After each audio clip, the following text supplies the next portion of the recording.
Blasters coach Mikhail സ്റ്റാറയെ പുറത്താക്കി. സീസണിലെ മോശം പ്രകടനത്തെ തുടർന്നാണ് നടപടി. കലൂർ സ്റ്റേഡിയത്തിനകത്തും പുറത്തും ബ്ലാസ്റ്റേഴ്സ് ക്ലബ്ബ് അധികൃതർക്കെതിരെ ബാനർ പ്രതിഷേധവുമായി ആരാധക ഗ്രൂപ്പായ മഞ്ഞപ്പട രംഗത്തെത്തി. Unbelievable. Just the selfishness of Noah.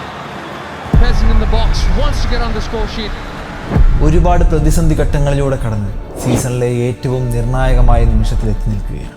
തകർന്നടിഞ്ഞിടത്തു നിന്ന് പ്രതീക്ഷകളെ കത്തിപ്പടർത്താനുള്ള ഒരു അവസരമാണിത്.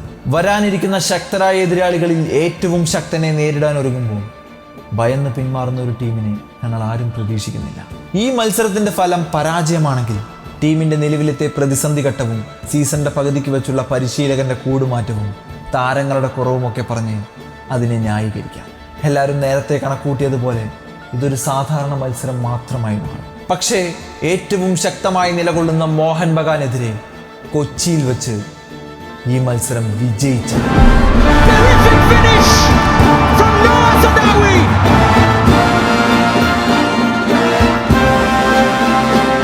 ഒരു പുതുചരിത്രം അവിടം മുതൽ എഴുതപ്പെടും. സകല പ്രതിസന്ധിയെയും മറികടന്ന് പറന്നു പൊന്തുന്ന ഒരു ടീമായി മാറും.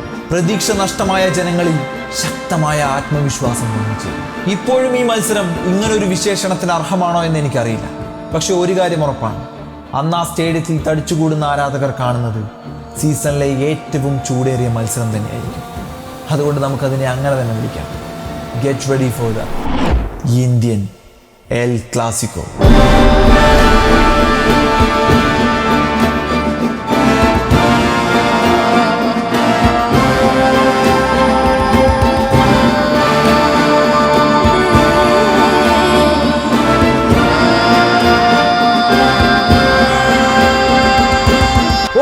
വേദനിപ്പിക്കുന്ന വാർത്ത പറഞ്ഞുകൊണ്ട് തന്നെ ഈ വീഡിയോ നമുക്ക് ആരംഭിക്കാം. ട്രെയിനിങ്ങിനിടെ സംഭവിച്ച നീ ഇഞ്ചുറി മൂലം നോവ സദോയി മോഹൻ ബഗാനെതിരെ കളിക്കാനുണ്ടായില്ല. അതെന്തായാലും നന്നായി. ഇനി നമുക്ക് സെൽഫിഷ് ഗെയിം ഒന്നും കാണേണ്ടി വരില്ല എന്ന് ചിന്തിക്കുന്നവരാണ് നിങ്ങളെങ്കിൽ നോവ സദോയി എന്ന് പറയുന്ന പ്ലെയർ ഈ ടീമിന് എത്രത്തോളം ഇമ്പോർട്ടൻ്റ് ആണെന്നുള്ള കാര്യം ഈ വീഡിയോയുടെ അവസാനം ഞാൻ വ്യക്തമാക്കാം. കരുത്തരായ മോഹൻ ബഗാനെതിരെ ബ്ലാസ്റ്റേഴ്സിന് വിജയിക്കുക പ്രയാസമാണ്. 20 മത്സരങ്ങളിൽ നിന്ന് വെറും 2 തോൽവി മാത്രം വഴങ്ങിയിട്ടുള്ള ഒരു ടീമിനെതിരെ വിജയിക്കുക ബ്ലാസ്റ്റേഴ്സിന് പ്രയാസമാണ്. കഴിഞ്ഞ വർഷം ഡിസംബറിൽ FC ഗോവയ്ക്കെതിരെ പരാജയപ്പെട്ടതിന് ശേഷം തുടർച്ചയായി 8 മത്സരങ്ങളിൽ തോൽവി അറിയാതെ കുതിക്കുന്ന ഒരു ടീമിനെതിരെ വിജയിക്കുക ബ്ലാസ്റ്റേഴ്സിന് പ്രയാസമാണ്. പക്ഷേ എത്ര ശക്തരാണെങ്കിലും മുന്നോട്ടുള്ള യാത്രയ്ക്ക് വിജയം അനിവാര്യമെങ്കിൽ വിജയിച്ചേ പറ്റൂ. അതുകൊണ്ട് തന്നെ ഈ മത്സരത്തിന് അത്രയേറെ അഴകുണ്ട്. നമസ്കാരം, അവർക്കും ഡോൺ സ്റ്റാർസ് ചാനലിലേക്ക് വീണ്ടും സ്വാഗതം. മോഹൻ ബഗാൻ സൂപ്പർ ജയൻസ് ആ പേരിനോട് പൂർണ്ണമായും നീതി പുലർത്തുന്ന ഒരു ടീം. അതെ, ഒരു ആബ്സല്യൂട്ട് ജയന്റ് തന്നെയാണ് ആ ടീം. മറ്റാർക്കും എത്തിപ്പിടിക്കാൻ പറ്റാത്ത അത്ര ഉയരത്തിൽ ഒരു മൊണോപ്പൊളി തന്നെയാണ് മോഹൻ ബഗാൻ റൺ ചെയ്തുകൊണ്ടിരിക്കുന്നത്. വ്യക്തമായ പദ്ധതികളും ലക്ഷ്യവും വെച്ച് പണിത ടീം അതിന്റെ പൂർണ്ണ ഫലം കാണിക്കുന്നു. Both Indian and foreign players വേർതിരിവില്ലാതെ ടോപ്പ് ക്വാളിറ്റി ഫുട്ബോൾ തന്നെയാണ് കാഴ്ചവെക്കുന്നത്. ഈവൻ മോഹൻ ബഗാന്റെ ബെഞ്ചിലിരിക്കുന്ന പ്ലേയേഴ്സിന് പോലും ആവറേജ് എന്ന് പറയുന്ന ഒരു ലേബൽ ഇല്ല. ബ്ലാസ്റ്റേഴ്സിനെതിരെ മോഹൻ ബഗാൻ ഇറങ്ങുമ്പോൾ യെല്ലോ കാർഡ് സസ്പെൻഷൻ മൂലം ഗ്രെഗ് സ്റ്റുവർട്ട് ഉണ്ടായില്ല എന്ന് പറയുന്ന ഒരു വാർത്ത മാത്രമാണുള്ളത്. അതൊരിക്കലും ഒരു ആശ്വാസ വാർത്തയൊന്നല്ല. മോഹൻ ബഗാന്റെ നിരയെ ഒരു പ്ലെയറിന്റെ അഭാവം ഒരു തരത്തിലും ബാധിക്കില്ല. കാരണം അത്രയും സ്ട്രോങ് റീപ്ലേസ്മെന്റ് ഉണ്ട് അവർക്ക്. മോഹൻ ബഗാൻ എന്ന് പറയുന്ന ടീമിന്റെ വീക്ക്നെസ് എന്താണെന്ന് നമുക്ക് ഒരിക്കലും പറയാൻ പറ്റില്ല. പക്ഷെ അവരുടെ മിഡ്ഫീൽഡും ഡിഫൻസുമാണ് ഏറ്റവും ശക്തമായ ഭാഗം എന്ന് നമുക്ക് പറയാൻ പറ്റും. എസ്പെഷ്യലി മോഹൻ ബഗാന്റെ മിഡ്ഫീൽഡ്, അതാണ് അവരുടെ കോർ സ്ട്രെങ്ത്. മധ്യനിരയിലെ ഡോമിനേറ്റിംഗ് ഫുട്ബോൾ, മുന്നേറ്റ നിരയിൽ അധികം എഫേർട്ട് ഒന്നും എടുക്കാതെ നിൽക്കുന്ന സ്ട്രൈക്കേഴ്സിന് പന്തുകൾ എത്തിച്ചു കൊടുക്കും. പന്ത് കാലിലെത്തിയാൽ ഫിനിഷ് ചെയ്യുക എന്ന് പറയുന്ന ഡ്യൂട്ടി മാത്രമാണ് മുൻനിരക്ക് ചെയ്യാനുള്ളത്. ഒപ്പം പിഴവുകളില്ലാതെ വല നിറയ്ക്കാൻ ജാമി മെക്ലാറിനും പെട്രട്ടോസും കുമ്മിൻസും സജ്ജമാണ്. സെറ്റ് പീസ് സിറ്റുവേഷനുകൾ വന്നു കഴിഞ്ഞാൽ എതിരാളിയുടെ ബോക്സിനകത്തേക്ക് മോഹൻ ബഗാന്റെ ഡിഫൻസിലെ ഒരു മുതൽ പാഞ്ഞെത്തും. എങ്ങനെയാണെന്നൊന്നും അറിയില്ല, സുഭാഷിഷ് ബോസ് എന്ന മോഹൻ ബഗാൻ ഡിഫൻഡർ റൈറ്റ് പ്ലേസിൽ റൈറ്റ് ടൈമിൽ പ്രസന്റ് ആയിരിക്കും. ഒരു ഡിഫൻഡറായിട്ട് പോലും ഇതിനോടകം ഈ ഒരു സീസണിൽ അദ്ദേഹം 6 ഗോളുകൾ നേടിക്കഴിഞ്ഞു. മോഹൻ ബഗാനെതിരെ ചെറുത്ത് നിൽക്കാൻ ബ്ലാസ്റ്റേഴ്സിന് ഒരു പരിധിവരെ ബ്ലണ്ടർ മിസ്റ്റേക്കുകൾ ഒഴിവാക്കുക എന്നത് മാത്രമാണ് ചെയ്യാനുള്ളത്. മോഹൻ ബഗാൻ ഏത് ഫോർമേഷനിൽ ഇറങ്ങും, ഏത് സ്ട്രാറ്റജിയാണ് അവർ യൂസ് ചെയ്യുക എന്നുള്ള കാര്യങ്ങളൊന്നും പറഞ്ഞിട്ട് കാര്യമില്ല. കാരണം പണമെറിഞ്ഞ് വാരിയ വമ്പന്മാർ ആ മൈതാനത്ത് നിലയുറപ്പിച്ചാൽ തന്നെ മതി ആ മത്സരത്തിന്റെ ആധിപത്യം പുലർത്താൻ. ഇനി കേരള ബ്ലാസ്റ്റേഴ്സും നോവ സദോയുടെ അഭാവവും. മുൻപ് പല ഡിസ്കഷനുകളിലും നമ്മൾ പറഞ്ഞിട്ടുണ്ട്, ബ്ലാസ്റ്റേഴ്സ് എന്ന് പറയുന്ന ടീം നോവയെ ഡിപ്പെൻഡ് ചെയ്തിട്ടാണ് കളിക്കുന്നത്, അദ്ദേഹത്തെ കയറ്റിയാൽ കളി മാറും എന്നൊക്കെ.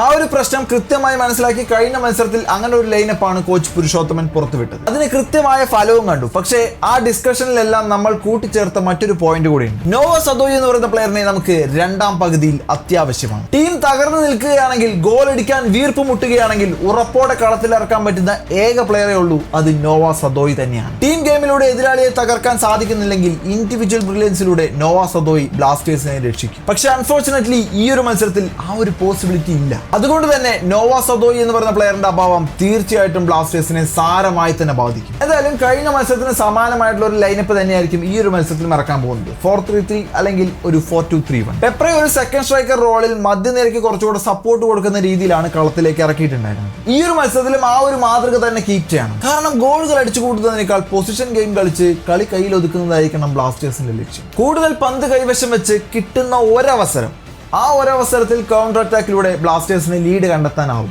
അങ്ങനെ തുറന്നു കിട്ടുന്ന ചെറിയ അവസരങ്ങളിൽ പോലും ഗോൾ കണ്ടെത്താൻ കേൾപ്പുള്ള താരങ്ങൾ നമ്മുടെ മുന്നേറ്റ നിരക്ക് നിലവിലുണ്ട്. അതുകൊണ്ട് തന്നെ ബ്ലാസ്റ്റേഴ്സിന്റെ മധ്യനിര എത്രത്തോളം ശക്തമാവുന്നുവോ അത്രയും വിജയ സാധ്യത കൂടുതലാണ്. ഐമൻ ഇഞ്ചുറി മാറി ബെഞ്ചിലെങ്കിലും അറ്റ്ലീസ്റ്റ് എത്തിക്കഴിഞ്ഞാൽ കുറച്ചുകൂടെ ആത്മവിശ്വാസം കിട്ടും. മോഹൻ ബഗാന്റെ ശക്തി കേന്ദ്രങ്ങളായ ലിസ്റ്റൻ കൊലാസോ, മൻവീർ സിംഗ് വിങ്ങുകളിലൂടെ ഇൻഡിവിജ്വൽ സ്ട്രെങ്ത് ഉപയോഗിച്ച് ബ്രില്യന്റ് ആയി അറ്റാക്ക് ചെയ്യുന്ന 2 പേരാണിത്. എന്നാൽ ഈ ഒരു മത്സരത്തിന്റെ ആദ്യ ലെഗിൽ ബ്ലാസ്റ്റേഴ്സ് ഡിഫൻസ് ഈ 2 പേരെയും കൃത്യമായി പൂട്ടി. പക്ഷേ മത്സരത്തിന്റെ അവസാനം ഇറങ്ങിയ ആഷിഖ് കുര്യനും കുമ്മിൻസും കണക്കുകൂട്ടലുകളൊക്കെ തെറ്റിച്ചു. സോ ഇത്തവണ ബ്ലാസ്റ്റേഴ്സ് ഡിഫൻസ് ശ്രദ്ധിക്കേണ്ടതും അത് തന്നെയാണ്. സഡൻ ആയിട്ട് വരുന്ന മോഹൻ ബഗാന്റെ സ്ട്രാറ്റജിക്കൽ സ്വിച്ചുകൾ ബ്ലാസ്റ്റേഴ്സ് ഡിഫൻസ് കൃത്യമായിട്ട് തന്നെ റീഡ് ചെയ്യണം. മറുഭാഗത്തെ Mohan Bagan defence Dipendu Biswas, Thomas Aldred, Alberto Rodriguez and Subhasish boss.